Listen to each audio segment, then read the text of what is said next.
Bonjour à tous, heureux de vous retrouver sur le plateau pour votre quotidienne reçue 5 sur 5, l'émission du Quintet Plus et du Top 5. Pour m'accompagner aujourd'hui, j'ai le plaisir de recevoir Alexandre de Kopman. Bonjour Alex. Bonjour Philippe, bonjour à tous. Alexandre, direction Enghien, ce mercredi, le prix de Sedan, une épreuve pour 7 à 10 ans sur 2150 mètres. Donc un départ à l'Autostar, ça aura son importance. Une course ouverte avec des chevaux qu'on connaît bien dans cette catégorie. Moi, bah, c'est des vieux qu'on a vus quand même à l'honneur pour la plupart tout au long du meeting d'hiver.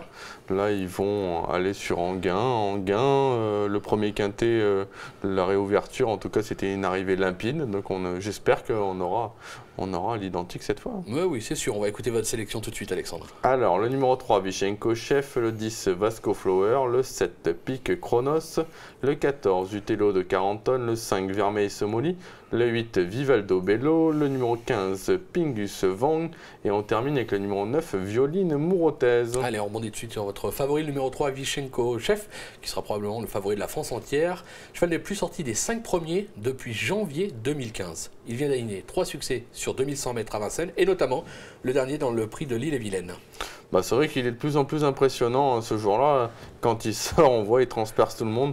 Le chrono était quand même superbe, 1:12:1 sur les 2100 mètres de la grande piste. Il a franchi un cap incontestablement. Moi, je pensais que ce cheval-là, c'était un cheval de Grand Prix de province, entre guillemets. Et puis, au fur et à mesure du temps et du meeting d'hiver, il a monté les caps les uns après les autres. Et autant dire aujourd'hui que dans une épreuve comme celle-là, il paraît dur à battre. C'est clair, surtout avec le 3 derrière la voiture. Surtout le 3, et en plus piste plate, à mon avis, il sera encore mieux que sur la grande piste de Vincennes. Voilà, il faut juste courir caché, mais je crois que vu dans l'état de forme dans lequel il est actuellement, il peut même aller devant. C'est clair. Vous lui opposez toutefois le numéro 10, Vasco Flower, qui reste sur 2 succès à ce niveau, dont un sur un 2100 mètres justement. Maintenant, il est mal garé en deuxième ligne, ça vous inquiète pas ? Non, après, ce qu'il a transformé, c'est le déferrage.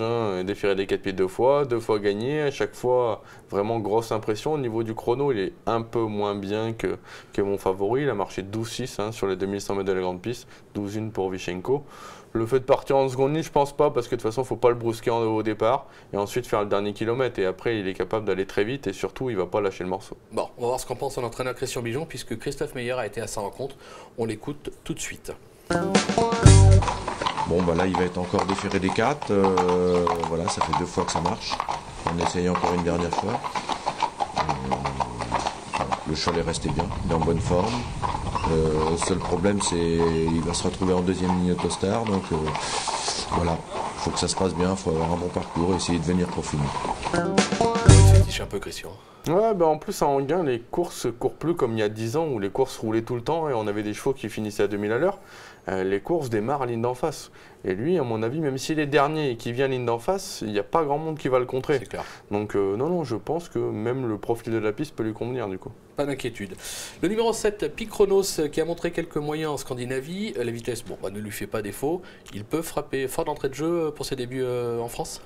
C'est pas ses débuts en France, il était venu par le passé alors qu'il n'était pas entraîné par Fabrice Soulois, ça remontait. J'étais pas né. Voilà. C'est pour ça. Non, c'était fin 2014, mais ces jours-là, il battait déjà des chevaux comme Romanesque. Depuis, dans son pays d'origine, du coup, il a battu des chevaux comme au Wally One Glory, qu'on a vu à l'honneur cet hiver chez Fabrice Soulois également. Là, il fait une rentrée, mais je l'ai déjà vu bien faire dans ces conditions. Et là, la vitesse, c'est fait pour lui. Et puis Fabrice Soulois, les chevaux sont quand même en grande forme actuellement. On l'a vu avec Lionel, mais avec d'autres aussi actuellement. Donc, je m'en méfie tout particulièrement. Moi, il m'avait bien plu en 2014 quand il était venu en France. Vous étiez en vacances, Philippe. C'est ça. Je sais plus où j'étais. Le 14, Utello de 40 tonnes, cheval qui excelle piste plate. Il a réalisé un superbe meeting d'hiver avec 2 succès et 2 accessites en 5 sorties. On ne va pas le sous-estimer. Non, d'autant plus que moi j'ai l'impression que même si c'était pas fait avant le coup, c'est un vrai cheval de vitesse. Les 2 coups, il a couru 2100 mètres cet hiver à Vincennes, il a fait grosse impression, il a gagné à chaque fois. Je me dis qu'en gain, ça va pas forcément le déranger non plus. Il faut attendre et faire le dernier kilomètre. Moi, il m'impressionne en première ligne. Je pense que ça aurait été un sérieux client pour la victoire. Là, en seconde ligne, je m'en méfie quand même. Ouais. La gagne, non ? Au chrono, disons que c'est dur. Chrono à Vincennes, il était 13 2100 mètres. On a parlé de 12,1, 12,6 pour Vasco et Vichenko. Donc au chrono, un peu en dessous. Après, voilà, il a vraiment fait grosse impression chaque fois. Bon, allez, dans les 5, on l'aura compris. Le numéro 5, justement, Vermeil Somoli, impérial cet hiver à Vincennes avec une victoire et 3 accessites en 4 sorties. Il a gagné lors de son unique tentative sur ce parcours. Là aussi, on est obligé d'y croire. Ouais, bah, il a couru 2 fois en gain, une fois premier, une fois deuxième. Comme vous l'avez dit, il y avait une victoire sur le parcours. Là, le seul petit bémol, c'est qu'il n'est pas déféré. Je pense que son entraîneur ne prend pas le risque. En gain, il a déféré plusieurs fois d'affilée cet hiver.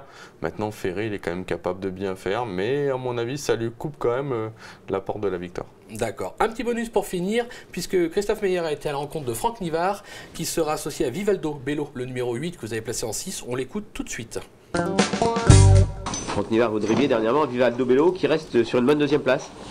Oui, le cheval vient de bien courir, il est en pleine forme. Et la dernière fois, il devait rendre 25 mètres, c'était pas facile. Il est battu par un bon chien qui a répété depuis, donc c'était pas une mauvaise ligne.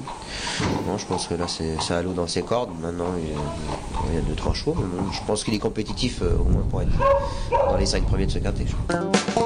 Dans les 5 premiers, c'est ce qu'on veut, vous l'avez placé en 6, mais c'est vrai qu'après, pour les places, c'est ouvert. Thierry Duval-Estin était vraiment très confiant, mais voilà, le problème c'est le 8. Le 8 en gain, soit il faut faire un gros effort quand même pour partir, soit il faut tout reprendre et après on ne sait pas où c'est qu'on va se retrouver, quoi.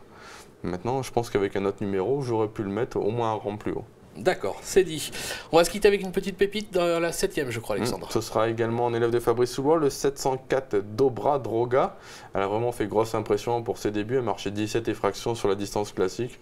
Revenir sur la vitesse, ça ne va pas la déranger. Je pense qu'elle va doubler la mise. Finger in the nose. Finger in the nose, c'est dit, c'est annoncé. Merci Alexandre pour toutes ces infos.